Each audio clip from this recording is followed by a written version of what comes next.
Saya kalau dialog dengan pastor pendeta baik di Indonesia maupun luar negeri, selalu saya banggakan Islam. Satu-satunya agama di muka bumi ini yang kitab sucinya tidak bisa dirusak dan diacak hanya Al-Quran. Subhanallah. Inna nahnu nazzalna dzikra wa inna lahu lahafizun. Kami yang menurunkan Al-Quran dan kami yang memelihara. Satu titik pun tidak ada yang hilang dari Al-Quran sampai hari kiamat. Sering saya katakan, demi Allah saya tidak pernah bangga dengan Batak saya bangga dengan Islam saya. Kalau orang menghina pribadi saya, menghina Batak, silakan. Tapi agama dihina, kita harus bangkit. Allahu Akbar. Harus bangkit sampai titik darah penghabisan karena Al-Quran al-haq datangnya dari Allah. Kalau pribadi kita dihina, puji Allah, subhanallah. Tapi kalau Al-Quran dihina, kita harus bangkit demi Allah. Kenapa kita bangkit membela Al-Quran? Wa tammat kalimatu rabbika sidqa wa adla. Telah sempurna kalimat-kalimat Allah, namanya Al-Quran, sidqa wa adla, benar dan adil. Karena orang yang kembali kepada Al-Quran apa? Fala khaufun alaihim wa la hum yahzanun. Siapa yang patuh kepada Allah, mengikuti perintah Allah dalam Al-Quran, dijamin fala khaufun alaihim wa la hum yahzanun. Tidak ada kekhawatiran bagi mereka dan tidak bersedih hati. Orang yang pada Al-Quran tidak akan pernah sombong ketika kaya, tidak minder ketika miskin, tidak merasa hina ketika dilecehkan orang, tidak pernah bangga ketika dipuji. Itu orang beriman, Pak. Kita jadikan Al-Quran bahasa bacaan terbaik, sandaran hidup kita. Bisa? Insya Bapak tahu sekarang. Pernah ke Amerika? Pernah ke Amerika? Belum? Kasihan ya.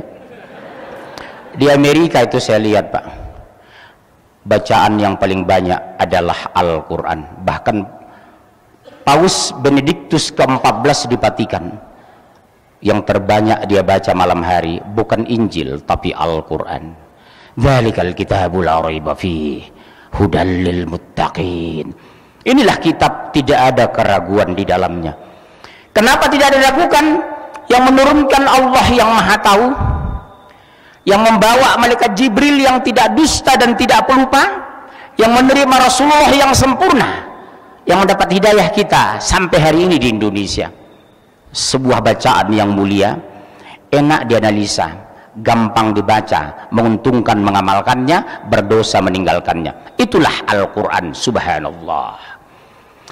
Keunggulan kedua umat Islam selalu bicara saya depan pastor dan pendeta. Pak pastor, demi Allah, satu-satunya agama di muka bumi ini yang orangnya bersih, suci, hanya Islam dan umatnya. Contohnya apa? Tidak sah kita sholat kalau tidak berwudu, tidak sah wudu kalau tidak air suci dan mensucikan. Secara teori medis dan uji klinis, Fanta, Coca-Cola, kopi itu bersih secara medis, tapi maaf, tidak bisa dipakai untuk berwudu. Tapi sayangnya umat Islam hanya membersihkan wudunya tapi tidak membersihkan lingkungannya. Umat Islam sayang suci ketika berwudu tapi tidak suci dalam ucapannya. Belum bisa mensolatkan kehidupan seperti dia solat dalam hidupnya. Rajin orang solat kadang masih jahat, suka mengaji tapi masih ngerumpi, suka sedekah tapi kadang masih serakah, berangkat haji tapi masih korupsi. Kenapa? Innas salata tanha 'anil fahsyi wal munkar wal baghi. Fungsi ini belum sempurna pada diri kita. Sesungguhnya solat mencegah perbuatan keji dan mungkar. Tapi kenapa ada orang solat masih memilih ahok? Betul? Kenapa orang rajin ke masjid tapi dia pimpin orang kafir? Oksigen yang kita hirup dari Allah, betul? Air tanah kita sedot dari Allah. Ruh yang di tubuh kita dari Allah. Mati kita kembali kepada Allah. Kenapa masih memilih ahok? Di sini belum sempurna. Mulutnya berucap membaca Al-Quran, tapi hatinya menghina Al-Quran. La tattakhidhu yahuda wan nasara awliya. Diharamkan kamu menjadikan orang Yahudi dan Nasrani sebagai pemimpin, sebagai wali, sebagai saksi, sebagai sahabat. Maaf, saya Batak asli, Pak. Bapak saya setengah orang, ibu saya Sitorus dari Persambilan Porsea, sekampung dengan Jenderal TB Silalahi. SD sampai SMA saya di Sumatera Utara, belum pernah saya jadikan mereka sebagai sahabat terdekat. Gerobak, Bapak tahu gerobak? Gerombolan Batak. atau amuba asli muka Batak, atau gerobak pasir, gerombolan Batak susah diusir, betul? Bandung sudah mereka mulai kuasai. Lihat supir-supir angkot, betul? Target mereka pacaran dengan wati Bandung, pura-pura masuk Islam, punya anak murtad. Hati-hati Bu, hati-hati. Sunda suku paling target dimurtadkan, karena Sunda suku terbesar di Indonesia dan suku terbanyak muslim di Indonesia. Saya ulangi Bunda, Islam terbesar di Indonesia dan dunia adalah suku Sunda. Lebih dari 50 juta orang Sunda di Indonesia. Dan suku terkecil murtad, target mereka murtadkan orang Sunda, karena orang Sunda itu santun. Kalau sudah orang Sunda murtad, orangnya santun, gampang mengajak orang masuk Nasrani. Hebat kan teori psikologi mereka. Saya bangga dengan orang Sunda dulu, sekarang berkurang. Saya dulu bangga melihat orang Sunda taat, dulu sekarang mulai pudar. Sudah muncul orang-orang Sunda yang murtad menjadi pendeta. Hajjah Fatimah, sekarang pendeta Hajjah Fatimah. Di Cirebon, Danu Khalil Winata, Ustadz sarjana dari Sekolah Tinggi Ilmu Agama Islam Cirebon, sekarang pendeta Danu Khalil Winata. Dulu saya bangga demi Allah, bangga dengan Sunda. Sekarang kebanggaan itu mulai pudar. Sudah kupergoki orang-orang Sunda di Cianjur, Sukabumi, pindah agama, bangga dengan Nasrani. Subhanallah. 2 bulan lalu saya takbil akbar di Sukabumi. Neneknya masih pakai hijab, cucunya sudah bersalib digendong. Tapi orang mah cicing wairi ditu, abdi mah bingung kumaha. Cicing sadana. Yang kedua selalu saya banggakan ketika saya dialog dengan Nasrani. Demi Allah, kenapa kami orang Batak rabi-rabi masuk Islam, saya bilang. Satu-satunya agama di muka bumi yang bisa dipertanggungjawabkan secara ilmiah hanya Islam. Makanan kita teratur, makanan kita halalan thayyiban. Kenapa Bunda disuruh berhijab menutup aurat? Kenapa kita berbusana santun menutup aurat? Karena kita agama mulia, agama tinggi, agama calon surga.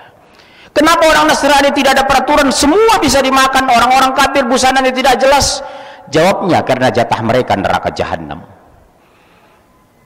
Kenapa kita banyak diatur? Karena kita mulia dan tinggi, kita agung dan calon surga. Kita harus bangga, tanamkan kepada anak, demi Allah nak, kamu harus bangga sebagai Islam, satu-satunya agama yang benar. Inna dina indallahil Islam. Begitu kamu murtad, neraka jahanam. Anak saya 3 laki-laki Pak.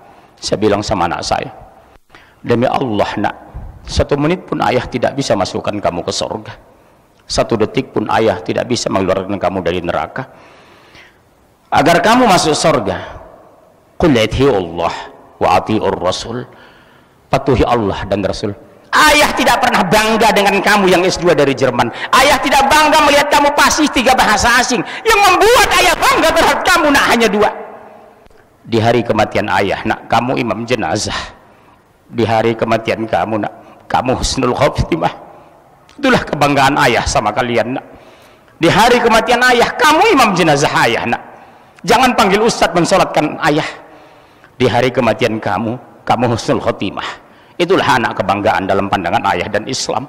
Bukan berapa banyak rumah yang kamu punya, bukan berapa banyak mobil mewah yang di garasi kamu, bukan berapa miliar deposito yang kamu simpan, tapi di hari kematian kamu nak, husnul khotimah. Sepakat Bunda? Tanamkan kepada anak-anak, mama, umi, demi Allah nak, tidak bangga kamu kaya raya ketika kamu tidak mengenal Allah. Mama tidak bangga kamu S1 ITB S2 Jerman kalau kamu tidak bisa sholat jenazah. Mama tidak pernah bangga rumah kamu mewah di Bandung kalau kamu tidak bisa baca Al-Quran. Demi Allah nak, tanamkan itu Bunda, mumpung kita masih hidup. Bisikan kalimat itu ke kuping mereka. Usia ibu sudah lanjut nak, sementara sholat kamu masih banyak tinggal. Apakah setelah kematian ibu kamu masih masuk masjid nak?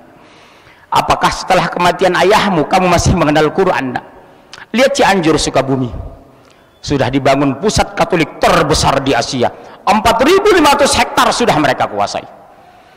Saya harapkan harusnya hadir hari ini Kang Emil dengan Kang Aher. Saya nggak tahu apakah hadir di sini. Karena penanggung jawab besok di padang mahsyar terhadap orang Sunda selama periode mereka. Satu saja orang Jawa Barat murtad, demi Allah gubernur bertanggung jawab. Satu saja orang Bandung murtad, demi Allah wali kota bertanggung jawab di padang mahsyar yaumil akhir. Panitia ada mengundang gubernur dengan wali kota? Itu sayangnya, kenapa nggak diundang? Saya Pak, kalau turun ke Sumatera, saya perintahkan wali kota, kejaksaan, dari kepolisian, mereka hadir. Suatu saat saya ceramah depan pejabat tinggi di Sumatera Pak. Apa saya bilang Pak, demi Allah Pak Bupati, Pak Wali Kota, saya bilang, satu saja lapar, satu saja murtad di kabupaten dan kota yang Bapak pimpin, demi Allah Bapak bertanggung jawab di padang mahsyar, wallahi. Apa yang terjadi Pak? Begitu turun saya mimbar, bangkit bupatinya, saya dipeluk menangis. Terima kasih Pak Munzir, cuma Bapak yang berani menegur saya seperti ini. Saya berharap sebenarnya Kang Aher hadir dengan Kang Emil, karena hari ini Jawa Barat dan Bandung sedang dikepung orang-orang kafir, kuasai Sunda, karena Jawa Barat hinterland kota Jakarta. Ribuan orang Sunda sekarang murtad setiap tahun dengan dana puluhan triliun per tahun, memurtadkan orang Sunda di Jawa Barat ini.